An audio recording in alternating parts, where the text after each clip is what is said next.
नमस्कार। आप सुन रहे हैं ऑडियो बुक बाय आरवी, जहां हम केवल रामायण की कथा नहीं सुनते, बल्कि श्री राम और उनसे जुड़े चरित्रों के माध्यम से जीवन, नीति, नेतृत्व और धर्म को समझते हैं। पिछले एपिसोड में हमने देखा कि कैसे रावण पहली बार स्वयं रणभूमि में उतरा। कुंभकर्ण और मेघनाद के पतन के बाद उसका अहंकार घायल था, पर क्रोध अभी जीवित था। दूसरी ओर श्री राम शांत, स्थिर और संयमित खड़े रहे। दोनों का प्रथम टकराव हुआ, पर परिणाम अभी शेष था। अब समय आ चुका है उस युद्ध का जिसका युगों से स्मरण किया जाता है। आज केवल दो योद्धा नहीं लड़ेंगे, आज दो विचार आमने सामने होंगे। एक ओर है रावण, अत्यंत विद्वान, महान तपस्वी, अपार शक्ति का स्वामी, परंतु उसी शक्ति को अहंकार, वासना और क्रोध ने दिशा से भटका दिया। दूसरी ओर हैं श्री राम, वनवासी होकर भी राजसी सीमित साधनों में भी असीम धैर्यवान और हर परिस्थिति में धर्म पर स्थिर। आज का एपिसोड हमें एक गहरा सत्य सिखाएगा। केवल शक्तिशाली होना पर्याप्त नहीं, शक्ति किस उद्देश्य के लिए प्रयोग होती है, यही परिणाम तय करता है। आज हम देखेंगे कैसे रणभूमि में दिव्य अस्त्रों की वर्षा होती है, कैसे रावण अपनी समस्त शक्ति लगा देता है, कैसे श्रीराम शांत रहकर हर प्रहार का उत्तर देते हैं, और कैसे युद्ध धीरे धीरे निर्णायक मोड़ की ओर बढ़ता है। यह एपिसोड केवल एक्शन नहीं है, यह है आत्मसंयम वर्सेस आवेश। आज रणभूमि तय करेगी कि कौन बाहरी रूप से शक्तिशाली है, और इतिहास तय करेगा कि कौन भीतर से महान है। तो आइए आरंभ करते हैं श्रृंखला का 15वां अध्याय, राम बनाम रावण महासंग्राम, दिव्य अस्त्रों की वर्षा और निर्णायक युद्ध। अध्याय 1। रात्रि समाप्त हो चुकी थी। पूर्व दिशा में सूर्य की पहली लालिमा दिखाई देने लगी थी। समुद्र की लहरें हल्के स्वर में तट से टकरा रही थीं, पर आज उनका संगीत भी गंभीर प्रतीत हो रहा था, मानो प्रकृति स्वयं जानती हो कि यह कोई सामान्य दिन नहीं है। आज लंका युद्ध का निर्णायक अध्याय प्रारंभ होने वाला था। समुद्र तट पर स्थित राम शिविर में प्रातःकाल से पहले ही हलचल शुरू हो गई थी। वानर सेना के दल जाग चुके थे। कोई वृक्षों के बड़े तने इकट्ठा कर रहा था, कोई पर्वत खंडों को आगे ला रहा था, कोई घायल साथियों को पीछे सुरक्षित स्थान पर पहुंचा रहा था। हर चेहरा थका हुआ था, पर बुझा हुआ नहीं। कई दिनों से युद्ध चल रहा था। अनेक मित्र गिर चुके थे, शरीर पर घाव थे, पर मन में एक ही भावना थी, अब विजय निकट है। हनुमान एक दल से दूसरे दल तक जा रहे थे। वे किसी को साहस दे रहे थे, किसी को हंसा रहे थे, किसी के कंधे पर हाथ रख रहे थे। युद्ध केवल शस्त्रों से नहीं जीते जाते, कभी कभी मनोबल ही सबसे बड़ा अस्त्र होता है। सुग्रीव ऊंचे पत्थर पर खड़े होकर सेना की रचना देख रहे थे। उन्होंने तेज गति वाले दलों को अग्रभाग में रखा, बलवान योद्धाओं को मध्य में और सहायक दलों को पीछे। जांबवान ने कहा, आज उत्साह नहीं, धैर्य अधिक आवश्यक है। सुग्रीव ने सिर हिलाया। उधर लक्ष्मण अपने बाणों को व्यवस्थित कर रहे थे। उनके चेहरे पर शांति थी। पिछली रात विश्राम बहुत कम मिला था, पर मन दृढ़ था। राम उनके पास आए। शरीर कैसा है? उन्होंने पूछा। लक्ष्मण ने मुस्कुराकर कहा, जब तक आप सामने हैं, थकान पीछे रहती है। राम ने स्नेह से उनकी ओर देखा। यह केवल भाईचारा नहीं था, यह उस विश्वास का संबंध था जहां शब्द कम और समझ अधिक होती है। विभीषण समुद्र की दिशा में लंका को देख रहे थे। वहां उनका जन्मस्थान था। वही भूमि अब युद्ध की ज्वाला में थी। राम ने उनके समीप आकर कहा, आज मन भारी होगा। विभीषण ने उत्तर दिया, हां प्रभु, आज मेरा भाई फिर सामने होगा। राम बोले, धर्म कठिन इसलिए है क्योंकि वह कभी कभी हृदय के विरुद्ध भी चलना पड़ता है। विभीषण ने सिर झुका दिया। उधर लंका के भीतर भी सुबह हो चुकी थी। राजमहल के द्वार खुले, नगाड़े बज उठे, राक्षस सेना को एकत्र किया गया। जिन सैनिकों के मन में भय था, वे भी पंक्ति में खड़े थे, क्योंकि अब पीछे हटने का अवसर नहीं बचा था। रावण अपने शस्त्रागार में था। उसने विशेष कवच धारण किया। भुजाओं पर रक्षक पट्ट लगाए गए। विशाल धनुष हाथ में लिया गया। दिव्य बाण रथ में रखवाए गए। दर्पण में उसने स्वयं को देखा। रूप अभी भी प्रभावशाली था, शक्ति अभी भी महान थी, पर आंखों के पीछे रातों की थकान थी। उसने धीरे से कहा, आज या तो मैं लौटूंगा या कथा बन जाऊंगा। यह शायद पहली बार था जब रावण ने भीतर मृत्यु की संभावना को छुआ, पर तुरंत उसने मन कठोर कर लिया। अहंकार सत्य को देर तक रोक सकता है, मिटा नहीं सकता। मंदोदरी दूर खड़ी थीं, उनकी आंखों में नमी थी। उन्होंने अंतिम बार कहा, अब भी लौट आइए। रावण ने उत्तर नहीं दिया। कुछ मौन इतने भारी होते हैं कि शब्द उनसे छोटे पड़ जाते हैं। वह रथ पर चढ़ गया। पूरी लंका उसे देख रही थी। कुछ जयकार कर रहे थे, कुछ रो रहे थे, कुछ समझ चुके थे कि यह वैभव का नहीं, अंत का जुलूस है। उधर राम शिविर में शंख बजा। राम आगे बढ़े। उन्होंने धनुष उठाया। सूर्य की पहली किरण उनके धनुष पर पड़ी और वह चमक उठा। वानर सेना से गर्जना उठी। राम ने हाथ उठाकर संकेत किया। सब शांत हो गए। उन्होंने कहा, आज कठिन दिन है, पर जो सत्य के लिए खड़ा है वह परिणाम से नहीं डरता। फिर बोले, शत्रु को कम मत समझो, स्वयं को भी कम मत समझो। यह संक्षिप्त वचन सेना में गहराई से उतर गया। यही महान नेतृत्व है, कम शब्द, गहरा प्रभाव।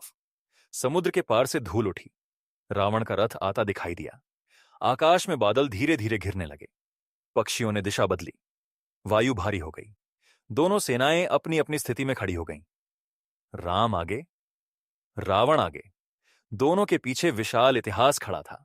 आज केवल विजय तय नहीं होगी, आज यह भी सिद्ध होगा कि शक्ति का स्वामी कौन है, वह जो दूसरों को डराए या वह जो स्वयं पर शासन करे। रणभेरी बज उठी और निर्णायक दिन आरंभ हो गया। अध्याय 2। रणभेरी के स्वर के साथ ही दोनों सेनाओं के मध्य की दूरी टूट गई। राक्षस सेना के रथ, घोड़े और पैदल दल आगे बढ़े। वानर सेना गर्जना करती हुई वृक्ष, शिलाएं और पर्वतखंड लेकर दौड़ी। धूल का विशाल बादल उठ खड़ा हुआ, पर सबकी दृष्टि केवल 2 व्यक्तियों पर थी, राम और रावण। रावण ने प्रतीक्षा नहीं की। उसने आते ही अपने महान धनुष पर एक साथ अनेक बाण चढ़ाए और आकाश की ओर छोड़ दिए। अगले ही क्षण वे बाण अग्नि की वर्षा बनकर राम सेना पर टूट पड़े। कई वानर योद्धा घायल हुए, कुछ पीछे हटे, कुछ ने वृक्षों से रक्षा की। रावण का प्रारंभिक आक्रमण अत्यंत उग्र था। वह केवल जीतना नहीं चाहता था, वह भय लौटाना चाहता था। हनुमान ने गर्जना की और कई घायल सैनिकों को पीछे पहुंचाया। सुग्रीव ने दलों को फैलने का आदेश दिया ताकि एक साथ अधिक हानि न हो। राम शांत खड़े रहे। उन्होंने धनुष उठाया और तीव्र गति से बाण छोड़े। उनके बाण आकाश में उठे, रावण के अग्निबाणों से टकराए और उन्हें बीच में ही नष्ट करने लगे। कुछ ही क्षणों में धधकता आकाश शांत होने लगा। वानर सेना ने राहत की सांस ली। यह पहला अंतर था। रावण भय पैदा करता था, राम भय हटाते थे। रावण ने दांत भींचे। उसने और तीव्र गति पकड़ी। अब उसने सीधा राम पर बाणों की वर्षा शुरू की। उसके प्रहारों में शक्ति अद्भुत थी। हर बाण वज्र के समान वेग से आता। राम ने बिना घबराहट हर वार का उत्तर दिया। कुछ बाण काटे, कुछ हटाए, कुछ ढाल की तरह दूसरे बाणों से रोके। लक्ष्मण विस्मय से देख रहे थे। उन्होंने कहा, ऐसा धनुर्विद्या कौशल दुर्लभ है। जांबवान बोले, दोनों असाधारण हैं, अंतर केवल दिशा का है। रावण ने अचानक एक विशेष अस्त्र छोड़ा। उसके साथ घना धुआं और भ्रमकारी अंधकार फैल गया। रणभूमि कुछ क्षणों के लिए अस्पष्ट हो गई। वानर सेना विचलित होने लगी। राम ने नेत्र बंद किए, मन स्थिर किया और प्रकाशमय बाण छोड़ा। वह आकाश में उठा और सूर्य समान चमकने लगा। धुआं कट गया, दिशा स्पष्ट हो गई। सैनिकों ने जयघोष किया। जहां रावण भ्रम लाता था, राम स्पष्टता लाते थे। यह केवल युद्ध कौशल नहीं, चरित्र का प्रतीक था। रावण ने क्रोध में रथ आगे बढ़ाया और निकट युद्ध का प्रयास किया। उसने एक के बाद एक तीव्र प्रहार किए। उसके बाण राम के समीप भूमि फाड़ते हुए गिरे। कुछ राम के कवच को स्पर्श कर निकले। राम पीछे नहीं हटे। उन्होंने रावण के रथ पर लक्ष्य साधा। पहला बाण ध्वज पर लगा, ध्वज डगमगाया। दूसरा रथ के अग्रभाग पर लगा। तीसरा सारथी के समीप भूमि में लगा, चेतावनी की तरह। रावण समझ गया कि राम उसे रोक भी सकते हैं और समाप्त भी, पर वे अभी संयम से लड़ रहे हैं। यही महान योद्धा की पहचान है। वह अपनी पूरी शक्ति हर क्षण नहीं झोंकता, वह समय पहचानता है। क्रोध से भरा रावण अब और उग्र हो गया। उसने नागाकार बाण छोड़े। वे सर्पों की भांति घूमते हुए राम की ओर बढ़े। राम ने गरुड़ चिह्नित बाण छोड़े। नागास्त्र नष्ट हो गया। हनुमान प्रसन्न होकर बोले, प्रभु केवल उत्तर नहीं देते, शिक्षा देते हैं। उधर राक्षस सेना अभी भी वानर दलों से जूझ रही थी। अंगद ने कई योद्धाओं को पीछे धकेला। नल और नील ने रथों पर शिलाएं बरसाईं। सुग्रीव ने मध्य भाग संभाला, पर फिर भी पूरे रणक्षेत्र का केंद्र राम और रावण ही थे। रावण ने गर्जना की, राम, तुम बचते बहुत हो, सामना करो। राम ने शांत स्वर में उत्तर दिया, जो स्वयं पर नियंत्रण रखता है वही वास्तविक सामना करता है। यह सुनकर रावण और क्रोधित हो उठा। क्रोध का सबसे बड़ा दोष यही है, वह विरोधी को नहीं, धारक को जलाता है। उसने लगातार इतने तीव्र बाण छोड़े कि कुछ क्षणों के लिए आकाश ढक गया। राम ने भी उसी वेग से प्रत्युत्तर दिया। अब दोनों के बाणों की टक्कर से अग्निचिंगारियां बरसने लगीं। ध्वनि ऐसी थी मानो बादल टकरा रहे हों। सैनिक कुछ क्षण युद्ध रोककर यह दृश्य देखने लगे। यह केवल युद्ध नहीं था, यह शौर्य का शिखर था। रावण ने फिर एक शक्तिशाली अस्त्र छोड़ा जिसने भूमि को कंपा दिया। कई वानर गिर पड़े। राम ने तुरंत प्रत्यस्त्र चलाया। कंपन शांत हो गया। फिर उन्होंने रावण के धनुष की डोरी पर तीक्ष्ण बाण मारा। डोरी टूट गई। राक्षस सेना स्तब्ध रह गई। रावण ने तुरंत दूसरा धनुष उठा लिया। उसकी गति अभी भी विलक्षण थी। राम ने मन ही मन स्वीकार किया, यह शत्रु शक्तिशाली है। यही कारण था कि वे उसे कभी हल्के में नहीं लेते थे। सूर्य ऊपर चढ़ चुका था। दोनों योद्धा अभी भी थमे नहीं थे। रावण का चेहरा क्रोध से तप रहा था। राम का चेहरा तपस्या की शांति से स्थिर था। दोनों में अंतर अब और स्पष्ट हो गया था। एक शक्ति खर्च कर रहा था, दूसरा शक्ति साध रहा था, और रणभूमि धीरे धीरे निर्णायक मोड़ की ओर बढ़ रही थी। अध्याय 3। सूर्य मध्य आकाश में पहुंच चुका था। रणभूमि पर धूल, धुआं, टूटे रथ, बिखरे शस्त्र और घायल योद्धाओं की कराहें फैली थीं। फिर भी युद्ध रुका नहीं था, क्योंकि उसके केंद्र में अब भी दो महान योद्धा खड़े थे, राम और रावण। रावण की आंखों में ज्वाला थी। वह समझ चुका था कि सामान्य शक्ति से राम को हराना संभव नहीं। उसके भीतर अब दो भाव साथ चल रहे थे, क्रोध और बेचैनी। जब व्यक्ति पहली बार अपनी सीमा देखता है तो भीतर अस्थिरता जन्म लेती है। उसने आकाश की ओर देखा और दिव्य मंत्रों का उच्चारण किया। उसके धनुष पर विशेष बाण चढ़ा। अगला ही क्षण अग्नि की विशाल धारा राम की ओर बढ़ी। रणभूमि तपने लगी। वायु गर्म हो गई। सैनिक पीछे हटने लगे। राम ने बिना विलंब जलतत्व से युक्त अस्त्र छोड़ा। दोनों शक्तियां टकराईं। भाप का विशाल बादल उठा और कुछ समय के लिए सब ढक गया। प्रकृति भी मानो इस द्वंद्व में सम्मिलित हो गई थी। भाप हटते ही रावण ने वायु अस्त्र चलाया। तूफानी वेग से वृक्ष उखड़ने लगे, शिलाएं लुढ़कने लगीं, वानर सेना असंतुलित होने लगी। राम ने पर्वत समान स्थिरता से पृथ्वी तत्व का अस्त्र चलाया। भूमि स्थिर हुई, तूफान टूट गया। जांबवान ने गहरी सांस लेकर कहा, यही अंतर है, एक हिलाता है, दूसरा संभालता है। हनुमान मुस्कुराए, प्रभु जहां हैं वहां संतुलन है। रावण ने समय न गंवाया। उसने अंधकारमय अस्त्र छोड़ा। आकाश काला पड़ गया। सूर्य छिप गया। दिशा भ्रमित हो गई। कई सैनिक भयभीत हो उठे। कुछ ने कहा, क्या दिन समाप्त हो गया। राम ने नेत्र बंद किए, ध्यान लगाया और प्रकाश में दिव्य बाण छोड़ा। वह ऊपर उठा और सूर्य समान चमकने लगा। क्षण भर में अंधकार हट गया। वानर सेना गर्जना से गूंज उठी। यह दृश्य केवल अस्त्रों का नहीं था। रावण बार बार बाहर अंधेरा बना रहा था। राम बार बार प्रकाश लौटा रहे थे। यही उनके भीतर का भी अंतर था। रावण अब उग्रता की सीमा पर पहुंच चुका था। उसने लगातार ऐसे बाण छोड़े जिनसे भूमि फटने लगी। कुछ पर्वत खंड टूट गए। समुद्र की लहरें असामान्य वेग से उठने लगीं। विभीषण ने चिंतित होकर कहा, उसकी शक्ति अभी भी अत्यंत प्रबल है। लक्ष्मण ने उत्तर दिया, हां, पर उसका मन थक रहा है। यह गहरा अवलोकन था। कई युद्ध शरीर नहीं, मन हारता है। राम अब तक प्रतिकार कर रहे थे, पर अब उन्होंने गति बदली। उन्होंने तीव्र बाणों की श्रृंखला छोड़ी। पहला रावण के मुकुट पर लगा। मुकुट झटका खाकर तिरछा हुआ। दूसरा रथ के ध्वज को गिरा गया। तीसरा कवच पर लगा और उसे चटका दिया। चौथा रथ के पहिए के पास लगा। राक्षस सेना स्तब्ध रह गई। अब पहली बार उन्हें लगा उनका राजा रोका जा सकता है। रावण ने यह देखा और गर्जना की। राम! उसके स्वर में क्रोध से अधिक आहत गर्व था। उसने अपने 10 मुखों से भयंकर हास्य किया और अनेक दिशाओं से एक साथ अस्त्र छोड़े। यह उसका भय उत्पन्न करने का तरीका था। कुछ सैनिक कांप उठे।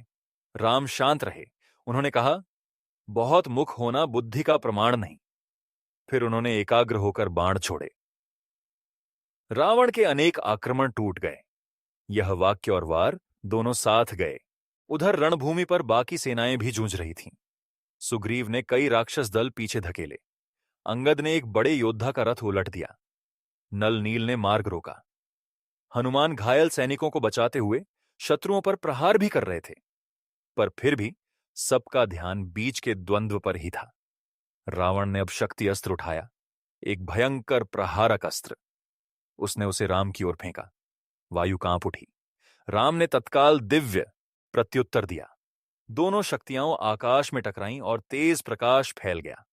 ध्वनि इतनी प्रचंड थी कि अनेक सैनिक कान ढककर बैठ गए। कुछ क्षणों के लिए पूरा रणक्षेत्र मौन हो गया। फिर धीरे धीरे धूल बैठी। दोनों योद्धा अब भी खड़े थे। रावण की सांस भारी थी, राम की सांस नियंत्रित थी। यही निर्णायक संकेत था। जो भीतर स्थिर हो उसकी ऊर्जा बचती है, जो भीतर जला हो उसकी शक्ति तेजी से घटती है। सूर्य पश्चिम की ओर झुकने लगा। आकाश लाल होने लगा। रावण ने अंतिम बार उस दिन विशाल बाणों की वर्षा की। राम ने सब काट दिए और प्रत्युत्तर में ऐसे बाण छोड़े कि रावण का धनुष हाथ से छूटते छूटते बचा। राक्षस सेना विचलित हुई। राम ने रावण को देखा और कहा, आज लौट जाओ, कल फिर आना। यह अपमान नहीं था, यह करुणा और आत्मविश्वास दोनों था। रावण स्तब्ध रह गया। जिसे वह शत्रु समझता था वही उसे अवसर दे रहा था, पर अहंकार अवसर को दया नहीं, अपमान समझता है। वह दांत भींचकर रथ मोड़ने लगा। राक्षस सेना पीछे हट गई। वानर सेना विजय गर्जना करने लगी, पर राम ने हाथ उठाकर सबको शांत किया। युद्ध अभी समाप्त नहीं, उन्होंने कहा। यही सच्चा नेतृत्व है। छोटी बढ़त पर उत्सव नहीं, अंतिम लक्ष्य पर ध्यान। सूर्य अस्ताचल की ओर बढ़ रहा था। आज परिणाम नहीं निकला था, पर दिशा स्पष्ट हो चुकी थी। रावण घायल अभिमान लेकर लौटा। राम अटूट संतुलन के साथ खड़े रहे और अब अंतिम दिन निकट था। अध्याय 4। सूर्य अस्त हो चुका था। रणभूमि पर फैली लालिमा धीरे धीरे अंधकार में बदल रही थी। दिन भर चले महासंग्राम के बाद धूल बैठने लगी थी, पर वातावरण में युद्ध की गंध अब भी थी। टूटे रथ, बिखरे बाण, घायल योद्धा, जले हुए वृक्ष और थकी हुई सांसें। आज कोई अंतिम निर्णय नहीं निकला था, परंतु सबने देख लिया था कि अब युद्ध केवल समय की दूरी पर है। वानर सेना अपने शिविर की ओर लौट रही थी। कुछ उत्साहित थे कि रावण को पीछे हटना पड़ा। कुछ अपने घायल साथियों को संभाल रहे थे। कुछ मौन थे, क्योंकि उन्होंने आज वह दृश्य देखा था जिसकी कथा आने वाली पीढ़ियां सुनेंगी। हनुमान घायल योद्धाओं को स्वयं उठाकर ला रहे थे। किसी को औषधि स्थान तक पहुंचाते, किसी को पानी देते, किसी का मनोबल बढ़ाते। यही उनका चरित्र था। सबसे शक्तिशाली होकर भी वे सेवा में सबसे आगे रहते थे। जांबवान ने स्थिति देखी और व्यवस्था का आदेश दिया। घायल पहले, भोजन बाद में, पहरा दोगुना करो। अनुभव हमेशा युद्ध के बाद सबसे अधिक काम आता है। सुग्रीव ने प्रमुख दलों को फिर संगठित किया। उन्होंने कहा, आज विजय का आनंद मत लो, कल सबसे कठिन दिन है। अंगद अभी भी उत्साह में थे। उन्होंने कहा, आज हमने रावण को झुका दिया। जांबवान मुस्कुराए। झुकना और हारना अलग बातें हैं, कल समझोगे। यह वाक्य गहरी नीति था। उधर राम शिविर के मध्य शांत बैठे थे। उनके पास धनुष रखा था। चेहरे पर थकान थी, पर मन पर बोझ नहीं। लक्ष्मण उनके समीप आए। आज उसे समाप्त क्यों नहीं किया? उन्होंने पूछा। राम ने उत्तर दिया, जो क्रोध में लड़ रहा हो वह अपने पतन की ओर स्वयं बढ़ता है। कभी कभी समय ही सबसे बड़ा अस्त्र होता है। लक्ष्मण कुछ क्षण मौन रहे। राम आगे बोले, आज उसका अभिमान घायल हुआ है। कल उसका निर्णय उसे यहां लाएगा। यह केवल युद्ध नीति नहीं थी, यह मनुष्य स्वभाव की समझ थी। विभीषण कुछ दूरी पर खड़े थे। उन्होंने धीमे स्वर में कहा, वह आज अपमानित अनुभव करेगा, कल और उग्र होगा। राम ने कहा, हां, और जो व्यक्ति केवल प्रतिक्रिया से चलता है वह अपनी दिशा खो देता है। हनुमान पास आए और बोले, प्रभु, सेना का मनोबल बहुत ऊंचा है। राम ने मुस्कुराकर कहा, उत्साह अच्छा है, पर विजय तब तक नहीं जब तक अधर्म पूर्णतः रुके नहीं। यही कारण था कि वे कभी छोटी सफलता से मदमस्त नहीं होते थे। उधर लंका में दृश्य बिल्कुल अलग था। रावण का रथ महल में लौटा।